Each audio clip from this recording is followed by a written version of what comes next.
शांति शांति शांति। आयुर्वेदाची 8 अंग आहेत, म्हणजे आयुर्वेदाची विभागणी 8 अंगात केलेली आहे।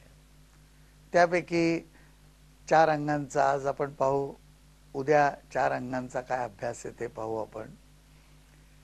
भारतीय शास्त्रांमध्ये विषय हा जो संपूर्ण कव्हर करण्याच्या दृष्टीने, विषय सगळा समजून घेण्याच्या दृष्टीने एका विशिष्ट कारणाने त्याचे विभाग केलेले असतात।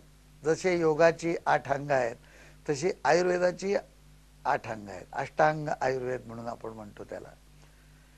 या 8 अंगांचं प्रयोजन असं की एक विशिष्ट विभागणी करून सुरुवात जर केली तर शरीर म्हणजे काय, ते कशापासून तयार झालं, ते कसं तयार होतं आणि त्यानंतर ते पोचलं कसं जातं, त्याच्यात विकृती कशा उत्पन्न होतात, त्याचं असंतुलन कसं होतं, हे सर्व सांगणारं जे शास्त्र आहे, त्या शास्त्राबरोबरीने एकदा विकृती उत्पन्न झाली की त्याचे रोग कसे असतात। म्हणजे प्रत्येक इंद्रियाला होणारा दोष हा जरी सारखा असला तरी त्या ठिकाणी जो रोग तयार होतो त्या रोगाचं एक विशिष्ट स्वरूप असतं। तसं आपण जर लक्षात घेतलं तर मग ते सर्व रोग, त्यांचं निदान, त्यांच्यावरचे उपचार, हा सर्व एक विषय तयार होतो। एकदा का असं म्हटलं की शरीर कसं तयार होतं, तर त्याचं म्हणजे जड आणि चैतन्य यांचा मिलाप तयार होऊन या पंचभौतिक शरीराची निर्मिती जरी झाली तरी प्रत्यक्ष गर्भधारणा, स्त्री बीज, पुरुष बीज, मग स्त्रियांचे सर्व विकार, मग मुलाची सर्व तयारी, बाळंतपण, स्त्री रोग, असा सर्व एक विषय असू शकतो। हे झालं। त्याचबरोबरीने आपल्याला हेही लक्षात घ्यायला लागतं की बऱ्याच वेळेला काहीतरी आगंतुक विकार होऊ शकतात। म्हणजे एखादा मनुष्य गच्चीतनं पडतो किंवा एखादा प्राणी चावतो, तर अशा सर्व विकारांवरती उपचार करणारं ते एक शास्त्र त्यात असू शकतं। अशी नाना तऱ्हेची सर्व अंग जी आहेत या आपल्या आरोग्यासंबंधाची, ती या अष्टांग आयुर्वेदामध्ये समाविष्ट होतात। आणि ते नुसते शरीराचाच विचार करतात असं नव्हे, तर मनाचा आणि आत्म्याचाही विचार करतात। त्यापैकी पहिलं जे अंग आहे ते कायचिकित्सा। कायचिकित्सा नाम सर्वांग संश्रितानां व्याधीनां ज्वर, रक्तपित्त, शोष, उन्माद, अपस्मार, कुष्ठ, मेह, अतिसारादीनां उपशमनार्थम।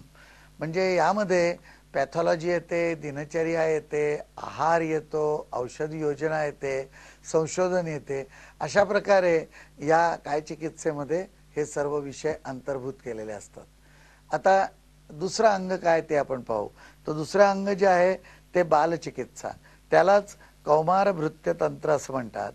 तर कौमारभृत्य नाम कुमारभरण धात्री क्षीर दोष संशोधनार्थम दुष्टस्तन्य ग्रहसमुत्थानां च व्याधीनां उपशमनार्थम।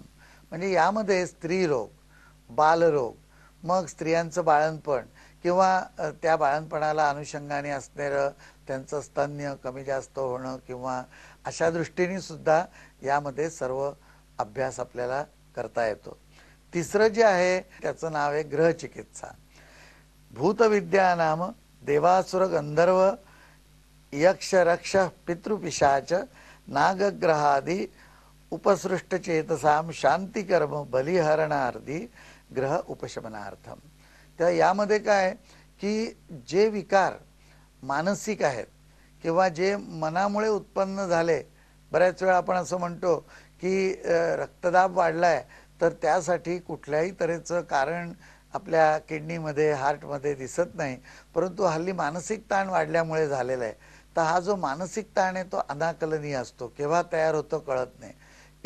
इथपासून जी सुरुवात झाली ती मग अनेक प्रकारच्या ज्या निसर्गामध्ये असणाऱ्या शक्ती आहेत त्यांचा आपल्यावर परिणाम होतो। व्हायरस ज्याला आपण म्हणतो, म्हणजे अदृश्य असणारे असे जे कारण की ज्याचा आपल्यावर परिणाम होऊन आपल्याला त्रास होतो, दुष्ट शक्ती, दुष्ट विचार, वातावरणात असलेले नाना तऱ्हेचे जे विचार किंवा दुष्ट शक्ती आहेत त्या यांच्या संबंधीचा सर्व विचार करून त्यांचा निराकरण करण्यासंबंधीचा जो विषय तो या अंगामध्ये आपल्याला दिसतो. यानंतरचं जे चौथं अंग आहे ते ऊर्ध्वांग चिकित्सा. शालक्यम नाम ऊर्ध्वजत्रुगतानां श्रवण नयन वदन घ्राणादि संश्रितानां व्याधीनां उपशमनार्थम.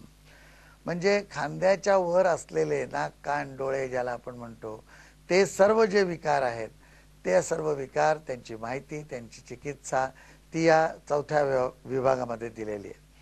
आपण असं पाहतो की याच्यामध्ये जवळजवळ जसं ग्रहचिकित्सा म्हटली आधी तिसरा जो विभाग म्हटला त्या ग्रहचिकित्सेमध्ये सध्या असणारे प्रकाश चुंबकीय, संगीतोपचार किंवा ज्योतिषशास्त्राने सुचवलेले उपचार असे सर्व नाना तऱ्हेचे उपचार त्यातच समाविष्ट होतात.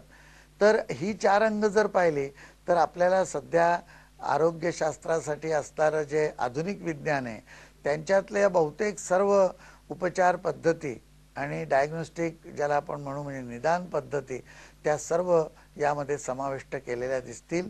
आता याच्यानंतरचे जे 4 अजून आयुर्वेदाचे 4 अंगापैकी जे विचार आहेत ते आपण उद्या पाहूया.